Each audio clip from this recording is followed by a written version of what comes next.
মাউন কি চলছে? হই হই হই হই করছো।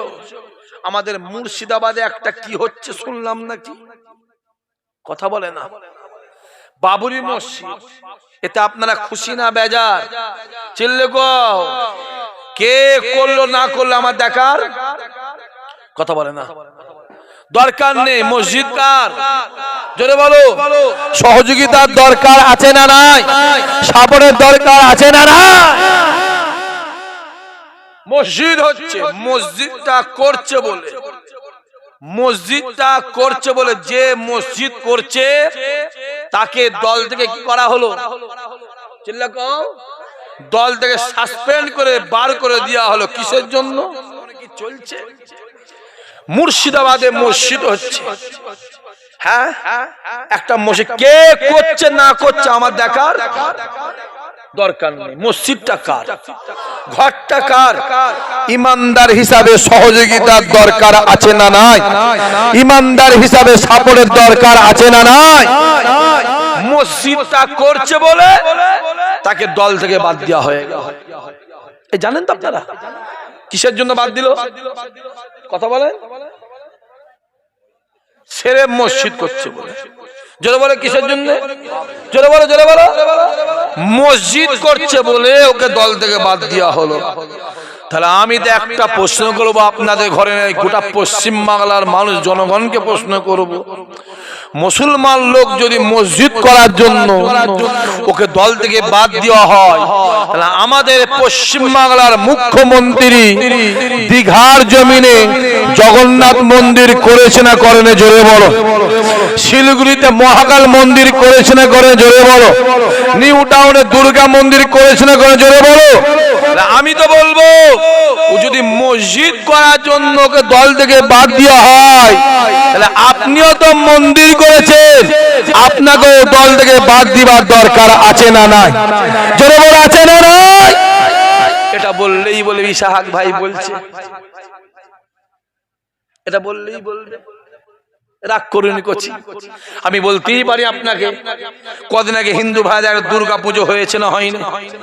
সরকার থেকে 1 লক্ষ 10,000 1 লক্ষ চিল্লে কও, চিল্লে কও 10,000 করে টাকা দিল সরকার থেকে। এতে আমার কোনো হিংসা নেই, ক্যামেরা হচ্ছে, এতে আমার কোনো দুঃখ কষ্ট কিচ্ছু নেই। 2 লাখ 3 লাখ 4 লাখ দে।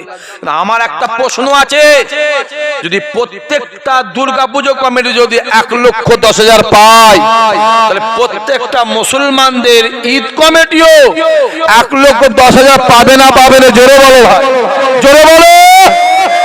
আমারটা কই? মার খাওয়ার সময় আমি, আর বিরিয়ানি খাওয়ার সময় তুমি। এ কথা বুঝে যাচ্ছে?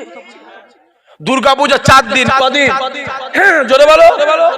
4 দিন, ছুটি হচ্ছে 14 দিন। এই শুনছিস? দুর্গা পূজা কদিন? 4 দিন, ছুটি কদিন? 14 দিন। আমাদের কুরবানি কদিন? 3 দিন। কদিন? 3 দিন। ছুটি কদিন? এরপরও বুঝতে পারিস না? এটা বললেই বলবে শাক ভাই বলছে, বাবাজি জমিনে চলছে, একটু হক ভাবে চেষ্টা করো না। হারাম খেয়ে খেয়ে দিলগুলোকে মুর্দা করে দিলি রে। পরনিন্দা পরচর্চা করে করে দিলগুলোকে শেষ করে ফেললে। ভালো করে দেখ না, দেখ মসজিদটা কাদের টাকায় হচ্ছে? জোরে বলো। কোন মসজিদে জাকাতের টাকা জোরে বলো চলে না, সদকার টাকা চলে না, ফিতরার টাকা চলে না, দানের টাকা চলে না, চলে না, সুদের টাকা চলে না, কোন অন্য কমের টাকা চলে না। ও মসজিদ আমাদের টাকাই হচ্ছে, আমাদের টাকাই হচ্ছে, তাতে তোমাদের জ্বালা কিসের ভাই? ঠিক বলছো না ভুল বলছো? কথা বল না কেন? আর তোমরা যত মন্দির করছো আমাদের টাকাই, ট্যাক্স আমরা দিই না দিন, আমাদের ট্যাক্সের টাকায় মন্দির হচ্ছে, এই জলসা হচ্ছে। আমরা অন্য কোন কম এসে টাকা লি না, লি না। আমি পরিষ্কার বলছি ভাইকে, যদি জলসার জন্য কেউ চাঁদা তুলতে যায় অন্য কোন কমে কাছে, তাকে ধরে গাছে বেঁধে ফেলে আধমারা করে ফেলবে। তোমরা যখন পুজো পার্বণ করবে, কেন আমাদেরকে জোর করে টাকা লাও? কচি বাপ মার ইসাক ভাই আপনি এত বলছেন কেন? মার খেয়ে পিছিয়ে পিছিয়ে পিঠ, জোরে বলো, দিয়ালে ঠেঙে গেছে বাপ, আর পিছাবার দরকার নেই। ফেরে দেখাবার হলে এখানে ফেরে দেখিয়ে দিতাম, ফেরে দেখিয়ে দিতুন। এই কথা বলি বলে হাজী সাহেব আমার নামে 16 খানা কেস দিয়েছে। আপনি কি বলছেন? আপনি আমার বাপের সমতুল্য মানুষ, আপনার আমি খুবই মহাব্বত করি। 16টা কেস দিয়েছে আমার নামে। ইসাক সিধে রাস্তায় গাড়ি দাঁড় করে ছিনতাইয়ে কেস দিয়েছে। হ্যাঁ, এই কথা বোঝা যাচ্ছে কি বলছি? হ্যাঁ, দে না, কত দিবি দে, আমি জানি হক যে বলবে আমার আল্লাহ তাকে সম্মান দিয়ে হেফাজত করবে। জোরে হবে না? দেখতে পাওনি কি চলছে? খুলে দেখো না কচি। আমার কথা বিশ্বাস করার দরকার নেই। তামান্না বোনের কথা মনে আছে? তামান্না বোম মেরে ফেলল মেয়েটাকে। আহা, তোর মেয়ে ধর। ভাই সাহেব আপনি আপনার মেয়ে, আপনি আপনার মেয়ে ভাবেন। এই যুবক তুমি তোমার বোন ভাবো। মেরে দিল, বোম মেরে দিল, মেয়েটা মরে গেল। তার মা কোলে নিয়ে হাউ হাউ করে কাঁদছে। আমি এই কথাটা না বললে আমার জলসার মধ্যে একটা ঘাটতি মনে হয়। আমি কম বেশি প্রতি জলসাতেই বলি। তার মা কোলে নিয়ে হাউ হাউ করে কাঁদছে। 12 বছরের মেয়েটা মরে গেল। এর মতন বাচ্চা মেয়েটা নিষ্পাপ মাসুম, নিষ্পাপ মাসুম, কিচ্ছু জানে না। কোনটা আগুন কোনটা পানি জানে না, কোনটা সওয়াব কোনটা গুনাহ, 12 বছর বয়স জানে না। মারা গেল। তাকে একটা গ্রামের মেম্বার কেউ দেখতে গেলনি। আর একটা বিজেপির এমপি মার খেয়ে কলকাতায় ভর্তি হলো। তাকে আমাদের মুখ্যমন্ত্রী ফুল নিয়ে দেখতে গেল। মোবাইল খুলে দেখো, দেখতে এর পরেও বুঝবে না। যা পারিস করে গে যা। বিগড়ের ময়দানে কদিন আগে 5 লক্ষ কণ্ঠে গীতা পাঠ হলো। যদি বিগড়ের ময়দানে 5 লক্ষ কণ্ঠে গীতা পাঠ হয়, তাহলে আমিও বলবো বিগড়ের ময়দানে 10 লক্ষ খতম কুরআন তেলাওয়াতের দরকার আছে না নাই? জোরে বলা আছে না নাই? জোরে বলা আছে না নাই? আমারটা কই ভাই? মার খাওয়ার সময় আমি, বোম বাঁধবার সময় কে বোম বাঁধবে কে মুসলমান, বোম ছুড়বে কে মুসলমান, মারবে কে মুসলমান, মরবে কে মুসলমান, আর লাল বাতি চাপবে কে রামসাম যদু মধু। এই কথা বোঝা যাচ্ছে? আমার এই সাপরি ভাইকে চেনেন আপনারা? হ্যাঁ চেনেন আপনারা? আমার সাপরি ভাই আমাদের সাথে আলোচনা করেছে যে ভাইজান বিগড়ের ময়দানে আমরাও একটা, শুনছেন কি বলছি, আর ওই সংবিধান পাঠ বা কোরআন পাঠের একটা প্রোগ্রাম করবো। আমি বলেছি আমার পূর্ণ সহজে রয়েছে, তুমি আমায় বলবে ভাই যা লাগবে বলবে, আমি আছি তোমার সঙ্গে, আমি হয়ে বলবো। হ্যাঁ কচি, কেউ গালে ভাত তুলে বলেন দেবে নে, ভাত নিজেকে তুলে তোমার হক দেবে না কচি। তোমার আগে মোহাম্মদ আছে, অতি অ্যালার্জি আছে, যে তোমার আগে সিঁড়ি থাকতো, তোমার যে রাস্তা কথা বলো ক্লিয়ার থাকতো। নিজের হক নিজে বুঝে নাও, চোখগুলো খুলে খুলে দেখো না বাপ, দেখো না। আমার কথা বিশ্বাস করার দরকার নেই, নিজে বিবেককে জিজ্ঞেস করো। আমি আমার যুবক ভাইগুলোকে বলবো, জীবনে কারো মুখাপেক্ষী হবে না। ভাই হিসেবে মানো, কথা বলে না, মানো। কারা কারা মানে একটু হাত তুলে দেখান, আমি চোখে দেখে নি একবার। আহ মাশাআল্লাহ মাশাআল্লাহ, জীবনে কারো মুখাপেক্ষী হবে না। আরে যুবক, তোদের জন্য কথা বলেছি বলে মার খেয়েছি, গাড়ি ভেঙে দিয়েছে, 16টা কেস খেয়ে আবার 3টে আসবে আমি জানি। আমার বলছে, মন বলছে। পাসপোর্টটা লাল কালি মেরে ক্যান্সেল করে দিয়েছে। হজে যেতে পারিনি 1.5 বছর, আমার আবার 4 বার হজ হয়ে যেত। মোবাইল একটা ফেসবুক ছিল, সেটা খুব বন্ধ করে দিয়েছে। কি ভাবছো তুমি?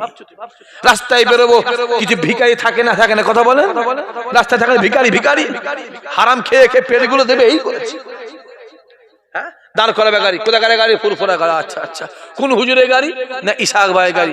দাঁড় করে দাও, 2 ঘন্টা 2.5 ঘন্টা আটকে রেখে দিল। আপনি কি জানবেন? আপনি কি জানবেন কত জ্বালা আছে? তারপরও সম্মান দেয় কে? জোরে বলেন। আল্লাহ দেয়, আল্লাহ মাথায় রাখতে হবে, মাথায় রাখতে হবে যে আল্লাহ নবী আমার কাবা চত্বরে কালেমার দাওয়াত দেয়, কোরআনের দাওয়াত দেয়, ইমানের দাওয়াত দেয়, ইসলামের দাওয়াত দেয়, ওয়াহদানিয়াতের দাওয়াত দেয়।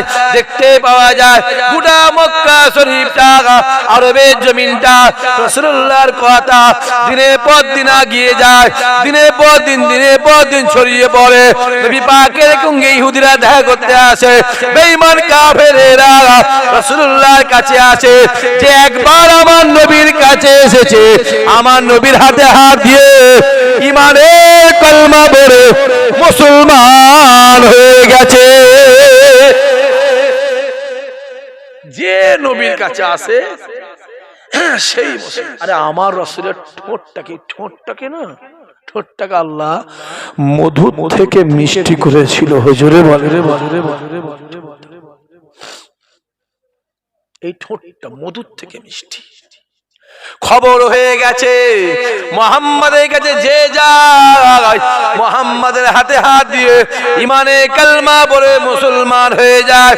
Abu Taleb, Utba, উতাইবা, Saiba, Abu jail plan করে মুহাম্মাদের সঙ্গে কাউকে দেখা করতে দেওয়া হবে না, মুহাম্মাদের কাছে কাউকে যেতে দেওয়া হবে না, মুহাম্মাদকে কারো কাছে যেতে দেওয়া হবে না।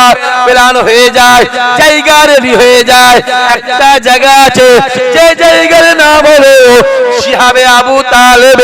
আমার রাসূলুল্লাহকে 3 বছর গৃহবন্দী করে রেখে দেয়। আল্লাহ নবী আমার রাতের অন্ধকারে আল্লাহ পাকের কাছে কাঁদে, আয় আমার আল্লাহ, আয় আমার আল্লাহ, আমি কার কাছে কালেমা দাওয়াত দেব, কার কাছে কোরআনের দাওয়াত দেব? আল্লাহ কাউকে আমার কাছে আসতে দেয় না, আমাকে কারো কাছে যেতে দেয় না। আল্লাহ নবী আমার সারা রাত ধরে ধরে আল্লাহ পাকের কাছে কাঁদে। আমার আল্লাহ পাক আমার নবীর কান্না সহ্য করতে পারে না, আসমানের দরওয়াজা খুলে যায়, আওয়াজ আসতে লাগে, আমার হাবিব রে আপনি কাঁদবেন না, কাঁদবেন না, কাঁদবেন না। আমি আল্লাহ জানিয়ে দিলাম আপনি ঘরের ভিতরে বসে বসে কালেমার দাওয়াত দেবে, কোরআনের দাওয়াত দেবে, ইসলামের দাওয়াত দেবে, ইমানের দাওয়াত দেবে।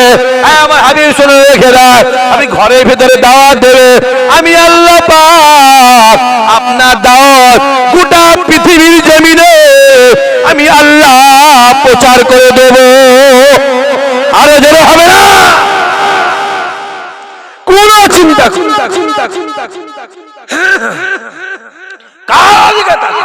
আমি যুবকগুলোকে বলছি, জীবনে হাত পা দিবি না কারো কাছে, জীবনে কারো মুখে পক্ষে ভাই বলে যদি মানিস মানবি, না মানবি আমার বয়ে গেছে। জীবনে কারো মুখে পক্ষে হবে, যেটা প্রয়োজন হবে রাতের অন্ধকারে আমার আল্লাহকে বলবে, আমার আল্লাহ তোমার মনের আশা কবুল করে নেবে। জোরে বলবে না? ওই মক্কা জমিনে আল্লাহ নবী কলেমার দাওয়াত দেয়, কোরআনের দাওয়াত দেয়, ওয়াহদানিয়াতের দাওয়াত দেয়, ইসলামের দাওয়াত দেয়। আল্লাহ নবী দাওয়াত দিতে লেগেছে, নবীর কথা কেউ শোনে না, নবীর কাছে কেউ আসে না। আমার নবী যার কাছে যায় সে উঠে চলে যায়। আমার নবী বল রাতে অন্ধকারে কাবার জমিনটা ছেড়ে দিয়ে ফাঁকা মোড়ে ময়দানে গিয়ে খেজুর গাছের নিচে দাঁড়িয়ে দাঁড়িয়ে আল্লাহ আসমানের দিকে তাকিয়ে জোর জোর চিল্লে চিল্লে ডাক দেয়, আয় রব্বুল আলামিন আল্লাহ তুমি আমায় বলে দাও, তুমি আমায় জানিয়ে দাও আমি কার কাছে কালেমা দাওয়াত দেব, কার কাছে কোরআনের দাওয়াত দেব, কার কাছে ওয়াহদানিয়াতের দাওয়াত দেব। আল্লাহ কেউ আমার কথা শোনে না, আল্লাহ কেউ আমার কাছে আসে না, আমি যার কাছে যাই সে উঠে চলে যায়। আল্লাহ তুমি আমায় বলে দাও, তুমি আমায় জানিয়ে দাও আমি কার কাছে কালেমা দাওয়াত দেব। আল্লাহ নবী আমার যা করে কাঁদে, নবীর কান্না আমার আল্লাহ সহ্য করতে পারে না, আসমানের দরওয়াজা খুলে যায়।